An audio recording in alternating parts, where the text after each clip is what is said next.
This episode is brought to you by Lydia Rachel Photography.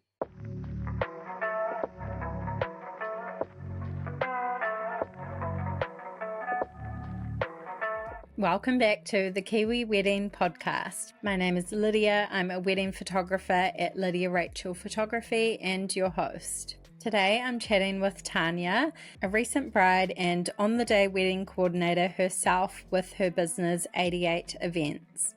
Tania and her husband are high school sweethearts who planned a relaxed modern celebration at 615 Matakana with a big focus on good food, good drinks, and really looking after their guests. In this episode, she shares what it's actually like planning a wedding while coordinating other people's weddings on the weekends, navigating cultural and family expectations, and choosing a dress that felt comfortable, timeless, and truly her. We also get into what an on-the-day coordinator really does, the small details people often forget, and why having someone in that role can completely change how your wedding day feels. There is so much good advice in this one. If you're in the middle of planning or tossing up whether you need a coordinator, this is going to be such a helpful listen. Enjoy episode 122 with Tania. Hi Tania, thanks so much for joining me on the podcast today. Excited to pick your brains about all things weddings and hear about your own too. Yeah, thank you so much for having me. Very excited as well to be on the podcast for listening for a while. Yeah, oh, so good. So I'd love to go back and if you could just tell us a bit about you and your partner, how you guys met and your life together. So Anthony and I are high school sweethearts. We actually met through a friend in year 11 or 12, I think. He ended up being my ball date in year 13, and we did ball swaps, and then after that kind of realized that we had feelings for each other and kind of went from there. It was an interesting one because he was a year above me at school, so we kind of did like the major life transitions of, one's at high school, one's at uni, then being both at uni, and then one finishes and goes to work first, and then the other one. And from there, we had an interesting flatting experience where we didn't want to say that we moved in together. So we had separate rooms in a flat together. So we technically lived together and we were always in the same bedroom, but had our own space if we needed it, So I think that was like a nice way to introduce us into living together. And then got a house a couple of years ago and that's us. So cool. Love that you kind of went through all those stages, like growing up together and absolutely. Little high school sweetheart story. Yeah. So good. So you were together quite a while and then got engaged. Can you tell us a bit about the proposal story? When we got engaged, we'd been together for about 12 or 13 years, so a long while. So I'd been sending him inspiration rings for years as well, so it was so that he knew what he wanted. His take was that like he also wanted to like the ring that he bought me because he would be spending his money on it, I suppose. And so that makes sense. I was scrolling Instagram one night and there's the company that made my ring, I followed them on Instagram and I sent that to him and all my friends being like, is this my ring? Like as a joke. And they could have all lied to me, which the girls did. But Anthony turned around and just looked at me and went like, oh no. And he was like, well, do you want it now or later? And I was like, are you joking? We were coming up to our year anniversary. And so I tried to play it super cool and be like, oh no, it's fine. Like we could go out for dinner, like we could go to Lillian or we could go, overseas and we can do it later. It's totally fine. And he was like, honestly, I don't care. Like, do you want it now or later? Like it's entirely up to you.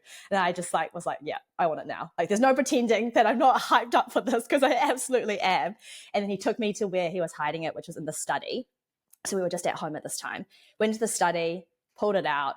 I kind of just collapsed onto the ground and started crying. And then it was quite sweet because it was both of us sitting on the ground facing each other. And then our dog came and sat in between us as well. So he said some nice words and it was quite an outrageous evening, but it's also very us. Yeah. Yeah. Oh, I love that. You kind of pulled it out of him almost. But it was coming. Sometimes it doesn't need to be this big performative moment kind of thing. Can Absolutely. just be you guys together in your home. Yeah. He was kind of so sweet. you definitely knew. I was like, no, you could have lied. Like, Yeah. I'm not that smart. You definitely could have lied to me and it would have been fine. But, Honest to a fault. it was good. Yeah, love that. Had you been one of those girls that dreamed about your wedding? Did you have kind of a vision in mind for that? And what were those first steps, starting to plan, find a venue, all of that? So I absolutely did think about it. I think in high school you talk about it all the time, and when you've been with someone for such a long time, you kind of imagine what the day would be like. It wasn't at all what I had initially planned and what I thought I would go with. I think working in the industry has helped see what I want out of, my wedding or our wedding. And Anthony and I spoke a lot about it from the get-go, like as soon as we kind of got engaged, and the things that were important to us were good food, good drinks, and then like good company kind of thing. So like as long as that was kind of ticked, it didn't really matter what it was. The way that we did it was that I would come up with options and then Anthony would make the final decision. So he would be making the executive decision of whatever we moved forward with. And that helped a lot because then I think both of us have quite a lot of different likes and styles that we, like and stuff. And it's hard to choose one and run with that, but no matter what, I think we would have been happy with whatever we chose. So at the beginning stages, those three things were what we wanted. He also then said that he actually wanted to get married outdoors, which then closed off some places. Another interesting thing about choosing the dates, I suppose, which was another big one, being Chinese, and I'm first generation Chinese, my parents are still quite traditional. And so they had to go to like a fortune teller to decide on a date. So all the dates that mum gave me initially were a Sunday or a Thursday. And I was like, no, with the party in mind that we had. So that was one hurdle, I suppose. And then another one was that we had a few friends get engaged around the same time that we did, but they are based in London. And so they came back over summer, over the Christmas period, and were like, oh, we're thinking about getting married in March of 2025. And we were like, oh my gosh, so are we. So I spoke to Anthony about this and then to our friends being like, would you be all good if we kind of, did it back to back with you guys, whether weekend before or after? Like, don't want to steal your thunder, totally all good. But it just means that because our guest lists overlapped, that people didn't have to fly or choose between going to one or the other, and it ended up being, I think, 4 or 5 weddings in a row. Wow. From London people and then us as well. Yeah. So we're just going to be little sister brides now with the same anniversaries. Yeah. So that was something that came and we finally got our date. And then from there, it was just ticking off like our main like venues and vendors and such. I had a caterer that I really, really wanted to work with, Source Kitchen. I've actually helped them out with like waitering for them before. And it's a friend of mine too, Laura. So good. So I messaged her being like, hey, would really be keen for you guys to cater the wedding.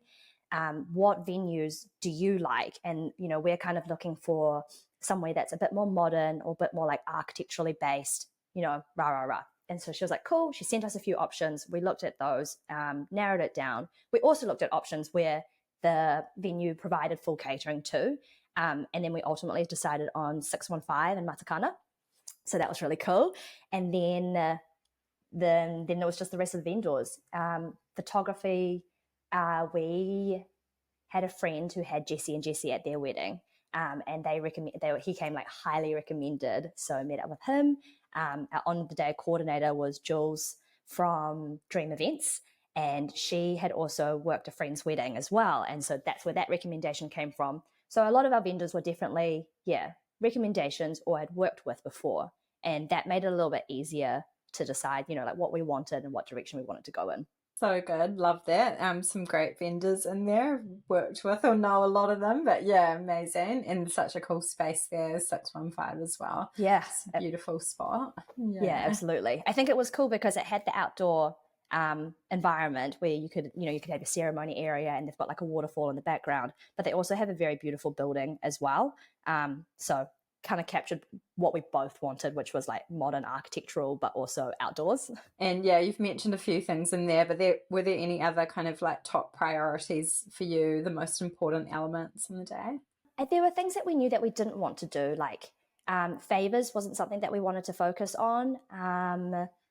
Like the small bits and pieces. I think the main things were definitely good food. Drinks Anthony wanted a slushy margarita machine, so that was a non-negotiable.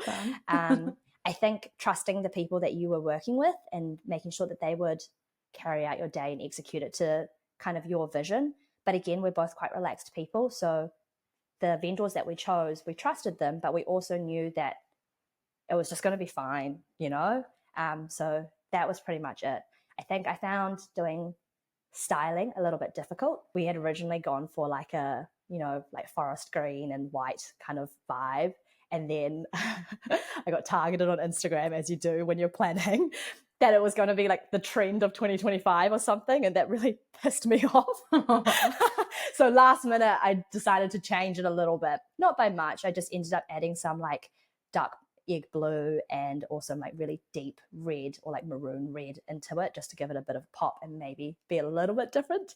But I mean, at the end of the day, I don't think that those things will be what I take away from that. You know what I mean? Yeah, fun part of it, but yeah. So good. And can you tell us a bit about your wedding outfits? How was that process, finding your dress, getting it made? Yeah. So kind of going back to what you said, when I was younger and like thinking about the big day, I really thought that I would be in quite a traditional bridal gown, like something corseted up the top and then like full volume and, and then I think as the day came closer, knowing how much money that we were going to be spending on it, I kind of wanted something, you're still spending a bit of money on a dress, but something that wasn't, a big portion of our budget, and something that maybe I could wear again as well. So originally I actually bought a dress off the Iconic, called I think it's Solace London. And I liked it. It was like a full bodycon off the shoulder with like a wrap around one shoulder. And I really liked it, but I thought I'm just not going to be comfortable in this. Like I think every time I sit down, I might worry about my puku. And so returned that one. And then Gloria's was having a sale and I went and had a look at the dress and that's what I ended up buying. It's very like vintage vibes. It was just like silk, just draped off. It was like a V-neck at the front and a low V at the back. So it was beautiful and it made me feel very happy and comfortable. I knew that I could eat and drink as much as I want and I would still feel good about myself, which I thought was important. So that was one. My parents weren't the happiest. They also expected me to have a very traditional dress, and I think it was a little bit disappointing for them that it ended up this way. However, the reaction on the day of the wedding when they saw me in it, like both of them cried, which I thought was really funny after they had expressed an opposite opinion. And then on top of that, we also did like a tea ceremony and a Huimanjol dinner on the Monday, which is when you invite it's when I return back to my family and my family hosts a dinner. And so I had like a traditional qipao for both those events. And I also changed into a second dress, which was like a white qipao in the evening too on the Saturday. Yeah. So important what you were saying about being comfortable. Like you want to look really good and feel like hot, absolutely. Kind of, but also like comfortable. Yeah, that you're not going to be like self-conscious and just feel really like confident on the day. Absolutely. I think that the dress that I ended up choosing, made me feel beautiful, regardless of like what my family thought. And I thought that it would be timeless and because I liked it and I think I will forever like it, I don't think in 30 years time I'll look back and be like, oh, that was not the right decision, or the trend of the time. Yeah, exactly. Tricky navigating those opinions that come out as well. And especially when it's around like traditional, aspects of your culture or, you want to honor and respect that, and cool that you had the other events and outfits as well. But ultimately it's like your day. So, And did you have a bridal party as well? If so, how was that process choosing them? No, we didn't have a bridal party. I think it was only like 86 person, like 90 person wedding. So it was already relatively small in comparison, I suppose. 30 of the guest list were my family friends. Yeah. So that took up a large chunk. And then, so we had the closest people to us already coming to the wedding. But I think there were some key people that we wanted involved in the wedding or just on the day. So instead of having a bridal party, we just had like our best mates come stay with us in the house in Omaha. And then we had a few friends do readings during the ceremony and then speeches in the evening, which is kind of like how they got involved. In terms of walking down the aisle, obviously it was just Anthony at the front. And then I had my younger brother walk down the aisle. And then I had my godson walk down the aisle as well. And then it was us. So yeah, I think didn't want to have the pressure of having to choose, a select number of people. I know, I understand in some way we did do that, but I felt like it was a bit more mellow and special just to get them involved that way rather than putting maybe some pressures on them that they might not need as well. Yeah, I love that. It's cool for people to hear that you can do it a bit differently and give people those special roles that they're still involved. But then also, I don't know, I feel like it's sometimes more enjoyable to just be a guest on the day as well. Oh, absolutely. Not like in the bridal party. So exactly so that. Good. And how about the guest list? Did you struggle to narrow that down? Yeah, absolutely. I think we wrote our first cut of a list, like, free range, wrote everything. And I think we were sitting at like 130 people or something like that. Anthony's family, we both have quite small families. So in terms of immediate family and cousins, it's very small.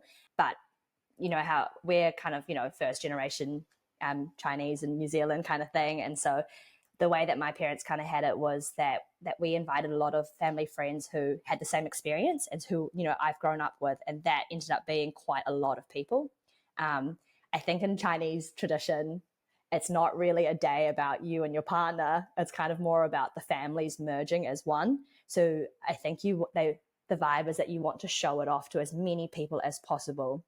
And I think if my parents had it their way, it would have been quite a large wedding, which we just couldn't do. I think it took them a long while to understand what the situation was. And I think after we said that, you guys can have your Monday night dinner and do whatever you want and go all out on that, that's when they became a little bit more like understandable or accepting of our situation. So the people that we culled for the family side was quite difficult, but it ended up being everyone who I would have personally wanted to invite anyway. And then I think with friends, it was a little bit hard. We didn't invite any persons plus one if we hadn't met them before. And that was just like a rule across the board, and it was a lot easier to explain it to people. Most of our friends were completely understanding as well. Like I don't think anyone had an expectation that their partner had to come, which was really great because I know it can be a difficult conversation and it could go badly as well. So that worked out well for us. But the initial cull was a bit difficult, but we got there in the end. Oh, sounds like a nice number you landed on. And I can imagine the venue had like a upper limit as well. So sometimes that's kind of a good parameter to have. So that was actually the driver of it all. Yeah, they had a capacity of 90 people and we were like, oh, but we really like this venue. And so that's where the 90 came from. Nice. Oh, always interesting to hear about that process. Definitely be a tricky one. Can you tell us about the big day, maybe that kind of week leading up to it, how it all went, and any highlights or favourite moments? I'm typically quite an organised person, but we definitely did all the major, like the final details in the summer holidays, the Christmas holidays leading up to it. And then after that, I was working every weekend leading up to the wedding, coordinating weddings. And so by the time our wedding rolled around, I had worked every weekend. I'd attended a wedding the weekend before, and I was exhausted. So it was a really interesting one because everyone kept asking, how are you feeling? Are you excited? Are you nervous? Like, Tania. But I didn't really have any emotions, which was weird to say, but I think it worked out in my favor. The day was really calm. Our makeup artist, Fiona, arrived at, I think, 5:30 in the morning. I got up and hung out with the girls while they got their makeup done, and everyone went for a swim or walks or, get coffee. So it was very, very mellow. And then the photographer arrived, Jessie arrived. And by the time we got to first look, I was still very calm. And when I saw Anthony, that's when I started crying. And I was happy to have had that first look and to see him because that was probably like a good, release of whatever might have been hiding underneath the emotionless, vibe that I was giving off. But when the moment came to like walk down the aisle and all that, again, I went back to the very calm state. And I think as a result, it meant that I really, took in the day as is, and I was very present in the moment, like I know that a lot of people go into their day or afterwards being like, that was such a whirlwind, like I barely remember it, like blah, blah, blah. And for me, I didn't really have that experience. Like I felt like I was very present with all the conversations that I had. I was able to talk to pretty much everyone who was invited and just kind of like sit with it and take in what was happening, because I know that this is meant to be a once in a lifetime, and I wanted it to be like something that was ingrained in me. So being a bit, calm or supposedly emotionless from the get-go, it really worked in my favor. Like I had the best night and it was awesome. Oh, I love that. It's so good that you had that experience, because everyone, well, so many people were like, it just went by in a flash, like you hardly remember. But being able to really ground yourself in such a busy season with all those other weddings and stuff as well. Yeah, totally. I think Anthony's experience was a little bit different to mine. He woke up with a migraine that morning. Oh, no. And we were meant to do private vows together, which now we still haven't done because we just ran out of time and didn't have anything, we didn't really want to share our, intimate moments or with everybody and share emotions with everybody. But so he woke up with a headache and he ended up being quite nervous, I think, throughout the whole of the morning. And then I think as soon as the ceremony was over, he relaxed. And that was when he was able to enjoy himself. Whereas I was just kind of there being like, Aww, sometimes the first look kind of like calms that for guys, especially as well. Just, I don't know, get some of those nerves out. But it's always interesting. You never know how you're going to like feel, on the day. Any other kind of highlights or things you want to mention there? I mean, we chose a celebrant who's our friend, James, and he was really funny and really awesome. I think I haven't seen him as a celebrant before. And so having a friend and, being up there and then kind of like, merging you two as as a couple, it was really good. It was entertaining and I really enjoyed it. I think one of the highlights was definitely the ceremony in itself. The previous weekend, I noticed my friend, who was the bride, she was kind of looking at the audience at the same time. And I thought that was really like quite sweet because she was, trying to take in the moment. And I kind of tried to do that too, or make a conscious effort to like look at our guests while they're there and listening to our story, I suppose. So I think that was one of the highlights. And then because we had done our first look, we didn't go off to take couple photos either. And it meant that the cocktail hour, we were there the whole time. And it actually felt like a really long time. Like it got to a point when I was like, what time is it? And someone was like, oh, it's only 5. I was like, oh, amazing. Like we still got an hour of like good vibes. So that was really cool. Dinner, amazing. It was delicious. It was exactly what I wanted. And that was amazing. And then in the evening, my family did a TikTok dance as a first dance because Anthony and I decided that we weren't going to do one, but I think my parents wanted me to sing and I said, that's not happening. So we did a dance together and that was a really good time too. I think the other special moments would be that Ant and I were worried that we wouldn't be able to spend, one-on-one time throughout the day and that would be too busy hosting almost. But it really felt like that we were together a lot of the time. I think having those moments where, obviously we had first look, then we had the ceremony was just us. We had a moment straight after the ceremony where we just chilled and just was like, wow, that's done. And then we also had golden hour shoot, which was also just the two of us, so I think it was a lot better than what we expected in terms of being able to have quality time together and then just be like, what's your favorite part so far? Like, are you okay? So I think those are the most special moments of the day. Yeah. Love that. So many good bits in there. Did you find anything hard about the whole wedding planning process? Obviously you had a bit of experience helping plan weddings, but what did you find the hardest part? Was there anything you look back on and regret or would have done a little differently? One of the things that we decided to do was that we were going to draw a portrait of every single guest that came, and that was their place card. We did that the night before the wedding, and so we were up until midnight doing that.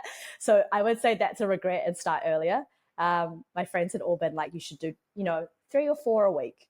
leading up, and I did not take that advice.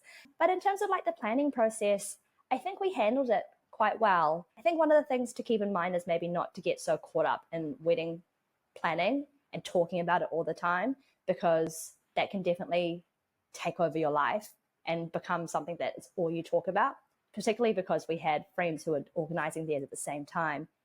You don't want it to be your whole life, because it is one day and life moves on, you know? So I guess that is definitely one of the key things that I would say to others. And I think if I was to do it again, which I won't, but I would keep that in mind, I think, just to not obsess so much and be like, we need to do this, we need to do that, you know? So that's probably another one. But otherwise, no, I was pretty happy. Yeah. I think I bounced off vendors quite a bit. Yeah, the run sheet was obviously super important for everyone to be on board, but because of my experience as well, like I feel like I did a good one. Yeah, absolutely. Yeah, and I'm glad with the involvement that Anthony had as well. You know, like I feel like he was a part of the wedding planning process, and on the day, if I hadn't been there, he still would have been able to be like, no, this is meant to be here, this is meant to be that, this is what we had envisioned. So that was probably a good outcome, because you know, typically sometimes men aren't that involved. Yeah. No, I love that you mentioned that, because yeah, people don't talk about that kind of equal load maybe, and sometimes it's fair, like sometimes somebody's job is way more demanding or someone just has more time to put to it, but it is quite cool when you're both sort of on the same page about everything. You can kind of trust them to Yeah, totally, you know, execute it as well. Yeah, totally. so good. Quick pause to share a little about what I do, because as most of you know, alongside hosting this podcast, I'm also a wedding photographer at Lydia Rachel Photography. I'm all about weddings that feel intentional, effortless, and full of emotion, creating images that are beautiful, honest, and take you right back to how it all felt. I'm there to photograph everything with care, the energy, the emotion, the beauty of it all in a way that feels true to you. My couples often tell me they feel completely looked after from our first chat through to the final gallery. If that sounds like how you want to feel on your wedding day, I'd love to chat. And right now, if you book before the end of summer 2026 and mention the podcast when you inquire, you'll receive an extra hour of photography coverage complimentary with whatever collection you choose. You can see more of my work at lydiarachel.com or email me directly, lydia@lydiarachel.com, to chat pricing and availability. Thanks for letting me share a little more about my work. Now back to the episode. Did you guys have a set wedding budget? If you're happy to talk about what that was or how you found that whole process, was it surprising how much you spent? Yeah. Anthony was kind of like, what is a normal wedding budget? And I was like, it really varies, you know, like on a day you could probably spend anywhere from like 30 to 60 grand. Obviously it can go up the more luxurious you go. And so we kind of had like a 50K budget in mind. We ended up spending, I think, mid 60s. And I think most of the money went towards food. That was probably the biggest one. And alcohol was probably the second biggest one. In terms of pricing, I think I had a basic understanding of what to expect. And so we had done, you know, an initial budget, and most of our vendors met that budget that we had put aside for them. I think when you're asking for quotes and stuff, individually, everything sounds very reasonable and really all good. And then you add it all together and you're like, wait, what? That was probably the way that we budgeted. But also at the same time, we knew that this was meant to be like an awesome party. We only wanted to do it once. And so we kind of went hard. We didn't, like I said before, we didn't focus on, you know, like knickknacks or decor that probably isn't necessary. We just went with key things that would make it look like a wedding and a good vibe and beautiful, and then kind of move on from there. Yeah, no, it was good. We were okay. We also were planning for our honeymoon at the same time, obviously, so we were conscious of how much money we would be spending within 2 or 3 months, you know? Yeah. Yeah. Feels like a big year for sure. Yeah, absolutely. But yeah, cool that you sort of had some behind the scenes insight already about how much things would cost. I think a lot of people were sort of surprised buy that if they've never planned a wedding before, which is so fair enough. But yeah, pretty normal budget these days for the amount of Yeah. guests you had. And yeah. I think a lot of people also don't realize that, like, you might think it's expensive for something rather, but it is ultimately their full-time job to be providing a service.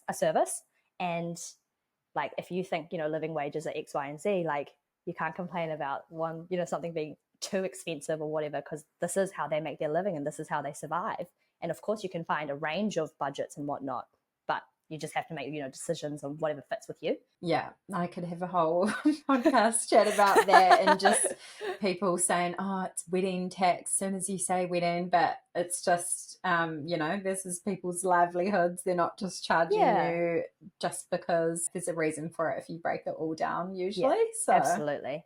I think one of the things that we were worried about was our floral budget. Like, we wanted real flowers and that's what always was going to happen. But the way that we kind of minimized that was having, like, single stem table arrangements. And I only had, hydrangeas for my bouquet. So it wasn't like, quite a big or luxurious one. Ainsley from Floricentric did an amazing job, catering for that. And it was so beautiful. Did you go on honeymoon or a little mini moon straight away? What did planning that look like? So a friend was getting married at the end of May in Spain. And so we thought about what we wanted to do there. We hadn't done an OE before and knew that, we wanted to travel for quite a big stint before settling down into being an adult. And so we timed our honeymoon for that. We ended up staying for the final wedding after ours and left the Tuesday, I think, after that, and did a 10-week holiday over in Europe. So good. And Egypt. It was awesome. Yeah. I think it ticked off a few of our bucket list stuff. And, travel is important to us. So, moving forward, we'll continue to do so, but it will just probably be back to the 2-3 week stints. This was like a nice way to celebrate us, but also, scratch that itch, get it out of our system and, continue with life. Yeah, it was interesting though, because the first half of the trip definitely felt like our honeymoon and just like the two of us together. And then towards, I think, week 6 onwards, it felt like we were now traveling for like our friend's wedding. So it was nice almost that it was broken up into like 2 phases. But yeah, it was beautiful. Budget wise, it was horrific, but it's what it is. Always make more money. Yeah. No, I always think travel is the best investment. So I'll back you on that. But yeah, jealous. That sounds incredible. I would just like go overseas every year for a few months if I could, skip out on the winter. Oh, absolutely. So good. Amazing. Did you have any sort of helpful resources? You mentioned knowing a few vendors and getting recommendations already, but yeah, was there anything else you used during that planning process for inspo or I think in terms of like styling, my inspiration definitely came from Instagram and Pinterest, and then also looking at like people who do like color theory as well, like that also helped massively. But otherwise, in terms of the other planning aspects, I think just from experience, I kind of knew what was expected and knew where we had to go. So it's just making checklists, having a spreadsheet, having a run sheet, and then being very open and communicative with your vendors about, what they need for you to have a successful day as well, So I think those are the main things. But I think in terms of resources, Pinterest and Instagram, amazing. It does take over your feed, but for the time period, it's good. Yeah, so good. Amazing. You've given so much incredible advice already, but is there anything else you would say, maybe from that bride's perspective to a couple planning their wedding at the moment? Just touching back on, it is one day, and don't let it take over your life, because life does move on. That's one. Family pressures, whether they're traditional or financial pressures, are always really, really hard, and it's always going to be difficult to navigate them. There is a little bit of like leeway of maybe just give it to them, because they're also experiencing this for the first time, maybe, first child getting married, or whatever that may be. So it's just kind of like giving grace in that situation, and it can take a toll. Hang in there and be a strong unit with your partner and communicate. So that's probably those things. Another one is probably just not getting caught up in trends or what you think is important, which might not be important to anybody else, like it's all good. You can do whatever you like. And I think that was something that we definitely tried to, carry through our planning and when we were thinking what our vision of the day would be. So good. Very wise advice there. Important perspective for sure. And what is married life like now? Do you feel like you got any of the post-wedding blues? No. Still living and breathing weddings. I think it was definitely one of those things where I was glad it happened, but I don't want it to happen ever again. So it was good. I can move on. A bit of relief. Yeah. Yeah, absolutely. And in terms of like, married life, we already lived together, we were already doing all of that. And so I think nothing has really changed. Just can't dump him fast enough now. Just kidding. But no, so it's just been the same, which is also really nice. I think in some cases I've heard people, build this hype up and then have some sort of disappointment afterwards, or maybe disappointment in what their relationship may be after, you've hit this huge milestone. So I kind of just remind myself that, yeah, it's one day, it's going to be so much fun, and then life will move on and we'll carry on just living in love. Yeah, love that. No, I think that's so cool. And you've said it a few times that you kind of held on to that. Life moves on throughout the whole process. And it is going to be this incredible, amazing day. But then there's life after that. So, yeah, so good. Amazing. So cool to hear about your day. And as you mentioned, you're a coordinator as well, 88 events. Can you tell us a bit about your background? What kind of led you to where you are today and starting that business? So I actually still work full-time as an engineer. I'm a civil engineer, I work in land development, but I think from a young age, I always really liked organizing things. Like for my younger brother, my parents are always like, you can organize the party, you bring us a proposal and we'll say yes or no, And then throughout high school, I helped with organizing the school ball, and at engineering school, I was part of the engineering society. So similarly, we were organizing, the steins, the balls, and working with, at that point, quite large budgets to cater to, ticket sales and all that.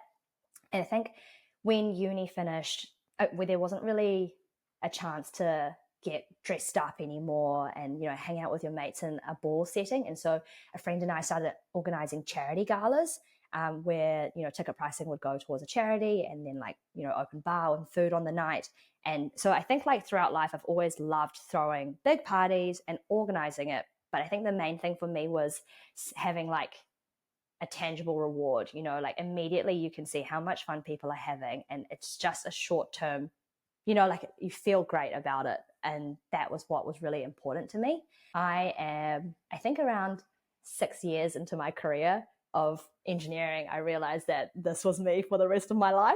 And I had a bit of a quarter life crisis and met up with a coach, a business coach kind of thing. Yeah, Francis from Human Focus helped me massively kind of figure out what I wanted in life and what was important. And one of the things was, I think, making the people around me happy. And so she kind of also was like, you always knew that you wanted to be an event planner, so why not just give it a go? So the first summer of weddings, it was all I was actually invited to a wedding, and they messaged being like, does anyone have anyone, a coordinator they can recommend, or someone who can help out on the day? And I kind of ended up just putting my hand up being like, I would love to do that. That would be so cool. You don't have to pay me because I'm a guest anyway, so I'll just eat and drink, or whatever it may be. I didn't end up drinking at all on the day. I was dead sober, but it was a great opportunity to start with friends who trusted you. And at the same time, another friend from work recommended me to their friend, so a friend of a friend, and I did their wedding too. So I think my first summer I did 4 weddings maybe, and I loved it. It was so cool. And I got so exhilarated, but it was also in a space where, because I was so keen to learn, I was learning off all the vendors around me as well. So every time we were, sitting down having dinner together during our break, I would be like, oh, how long have you been doing this? How do you manage pricing? What's something that pisses you off on the day that you wish that this could happen? Or what's something that you like that coordinators or planners do?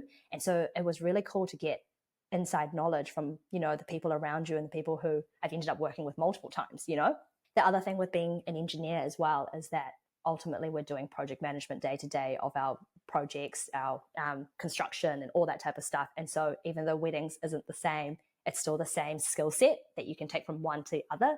So although I don't have an event management degree or certificate or something, these skills that I do is almost exactly the same between the two jobs, even though one is land development and the other one is a wedding, you know? Yeah.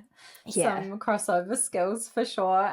No, I love hearing that journey. It's so interesting. And I think so many people in the industry kind of have these other careers alongside it as well. And yeah, definitely some like crossover skills. And yeah, just like sounds like you're the perfect person. You always kind of had that in you, the organizer, party planner thing. Yeah.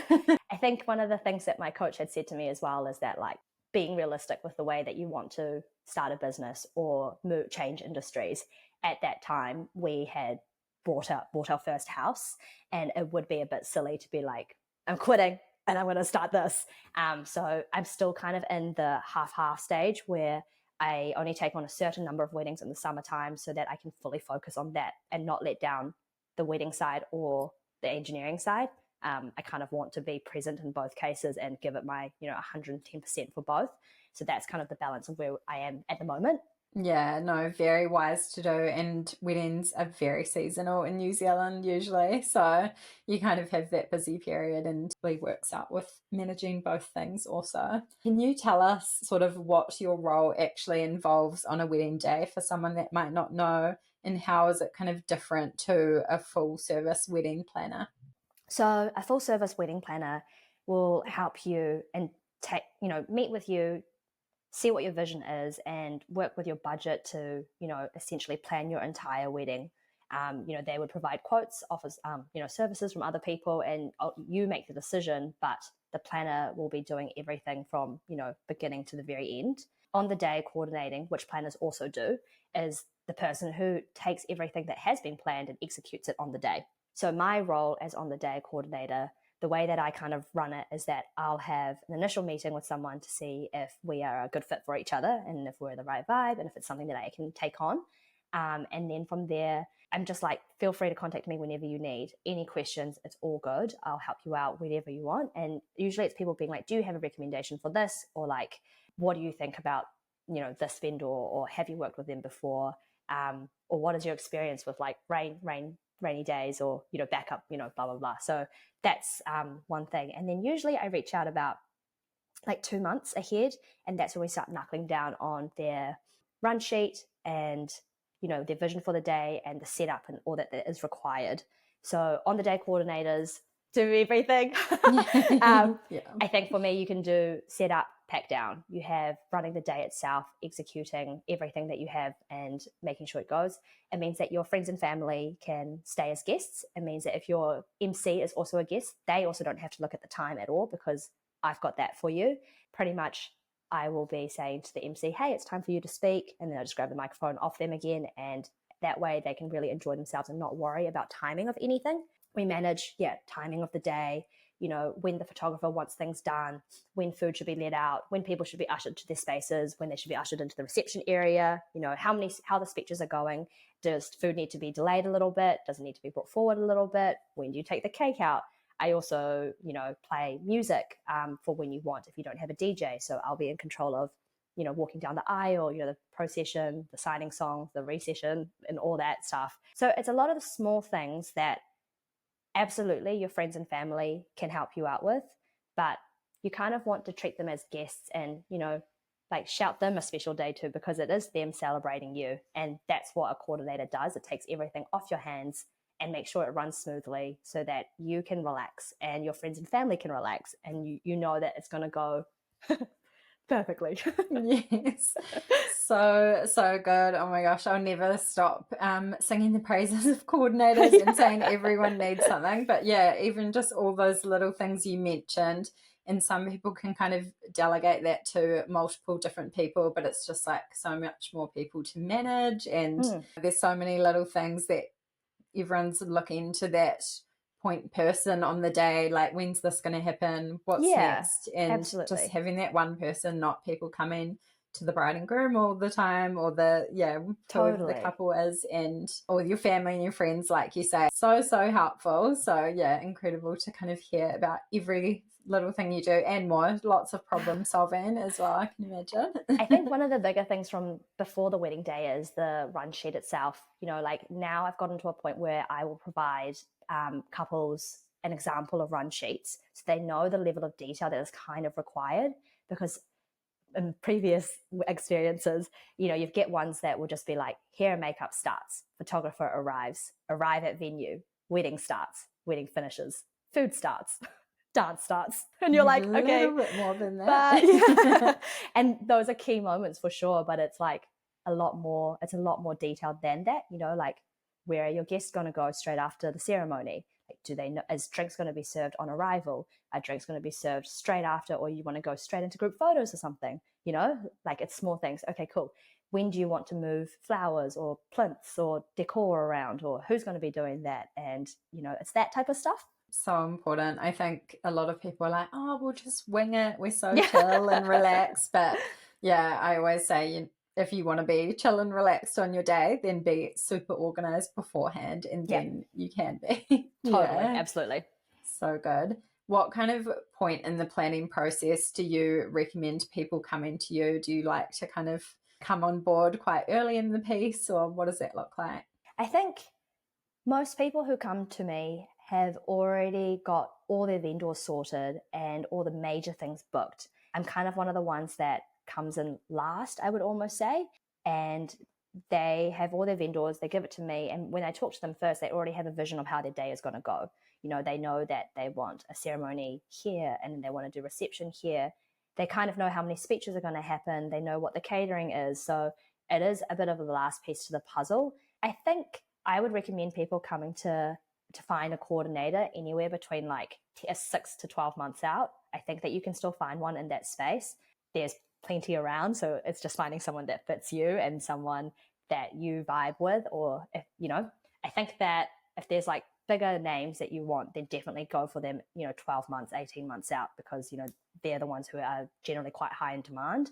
But yeah, so I think for me, usually it's around 10 months out kind of thing is when most people get in touch. And I kind of leave them to their own for a while and just check in every now and then. But generally, by the time it hits 6 months, then 4 months, and then in the last 2 months is when we're talking the most, Yeah. Yeah, so when it comes down to the nitty gritty, your role kind of steps up. Yeah, so good. I kind of mentioned a bunch of the like behind the scenes things that you look after on the day. If there's anything else you want to mention there, and then if you have ever had to kind of problem solve something major on a day, if you got any stories for us. I think the main thing is just someone who is poking holes at what you have planned. Most of my clients are people who are doing DIY, and regardless of how organized you are, it's always nice to have a second pair of eyes look over what you've done and kind of be like, oh, what about this? And even if you have thought about it, then it's just something that you can then note down so it's very clear. And if you haven't thought about it, then it's like, oh my gosh, like I didn't think about that. That's one of those things. One of the things would be like, who's bringing ice to the venue? Like simple things like that. Who's going to take the rubbish away? Who's providing bins? Do you have enough? So it's that type of stuff. In terms of troubleshooting things, there's been a few key ones that stand out for me. One of the venues that I worked at, it was entirely BYO, so it was venue only, and their only toilet blocked up. Oh, no. So that I've worked at that venue a few times, and so I'm always like, we need a plunger on hand because the wastewater system there's just not great, and people tend to not want to use the portaloos that the couple have hired. So that's one. I've also had an event where they ran out of alcohol, so I had to leave and go buy more spirits and come back. Other venues where the water isn't potable, and so we've had to like discuss who between like the caterers or myself, like when and like who could go and buy more water. So it's just like small things like that on the day where you're like, yeah, we've got to action this, let's go. yeah, so interesting to hear. It's often those things that are like not that glamorous, maybe, No, like absolutely toilets not. and stuff, but like so important to an event with 100-ish people and keeping that going. So having someone like you, not a family member or one of the couple running around dealing with that is so helpful again. Yeah, like one of the things that people think about is just friends and family can do it, and they absolutely can. So, but like I would say for a coordinator, the busiest period is of the day is set up to when canapes start, or when the reception hall is fully, set up and ready to go. You've got your, few hours you set up, and whatever that may be, that could be just tablescapes or it could be full furniture, cutlery, glassware, and all of that as well. So there's that portion of it. And then you've got at the ceremony time, you don't want anyone to see the bride. And so you're making sure that they're hidden, but you're also making sure that everyone is seated. I'll always liaise with the celebrant and the DJ if there is one to kind of be like, cool, I will make eye contact with you as a celebrant, and you can then say what you need to say and then cue the DJ, So it's like a very communicative thing to be like, yep, you're ready to go. And I'll be with the bride the whole time, point my fingers, and then be like, cool, we're ready to go. And then it's like timing of when the bridesmaids start walking, if there are any. And yes, although we practice this the day before, doing a rehearsal with each other, it's still being like, I can always hear myself being like, slow down, walk slower, like stuff like that. Or in a lot of cases, people will walk, where they need to go, and they'll turn 90 degrees to walk down the aisle. And it's like stopping there, giving your dress a flip so that it looks beautiful when you start walking down. It's just little things like that we do, Then once the ceremony is finished, or actually even during the ceremony, when they're doing the signing, like I'll be the ones who hands out the petals to everyone or the guests, because you don't really want guests to sit there with like a handful of petals at the beginning of the ceremony, throughout the whole thing. So it's like that type of stuff. And then after the ceremony, yeah, exactly what we kind of touched on before. Where are they going? Are they getting drinks straight away? Is food being served straight away? Because you can kind of get this lull of a moment where the couples walk down and all the guests stand there and go, what now? Gosh, that happens so much. Yeah. So it's that type of stuff. And then post that, I do help with also, getting groups together for the photos, So helpful as the photographer. Yeah. Otherwise it's like, who knows what group they're meant to be in and like when it's meant to happen. And it also means that the MC still can just actually relax at that time. And then usually for a lot of the DIY weddings that I've done, I've ended up moving chairs and packing down benches and moving them into the reception area. So it's moving furniture and then relocating, the flowers from the ceremony into the reception area again, because one, you've spent so much money on them and they're beautiful. So you want to be able to see them, all the time. And then after that, we're chilling. Party time. Exactly. So those are the kind of the key things for a coordinator, I think, is when you're the busiest time, I think after that, maybe you might light some candles in the evening, before it gets dark or whatever. And then it's just timing with the caterers about speeches and whatnot. I think that's always a really hard one because people go over and under timing wise, but I think that's the point of contact that you have, being like, cool, there's 4 speeches. We're on speech 1. We're on speech 2, speech 3. Cool. We're almost there. You probably have anywhere between like 2 to 5 minutes and we're good to go. I don't particularly like standing still. So I usually help with serving and clearing as well, but it's just whatever needs to be done, Yeah. Oh, so good. I think that's going to be so helpful for people to hear that sort of broken down. And I think there's so many bits in there that people forget about, and then they're like scrambling to get someone to do on the day if they don't have somebody like you. Yeah. And yeah, it's so much those like transition moments between parts, when even like the music, I've seen so many just like awkward silences or just weird like, oh, Uncle Bob hasn't pushed play, like just like having that smooth the onto the next things, and like transitioning people throughout the day. Wedding guests are sheep, like they need to be told what to do, what's happening next. You need to follow them out the aisle or whatever it is. Totally. So many things people don't think of. Exactly. Our role is literally to take everything that you've planned, execute it to a T, and if anything goes wrong, you have no idea.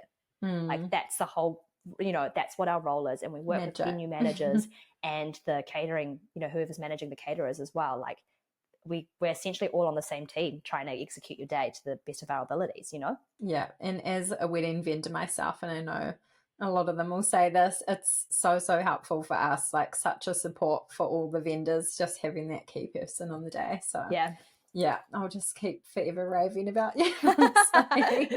You've probably answered this a little bit already, but is there anything you would say to couples that don't think they need a coordinator because they've just done it all themselves?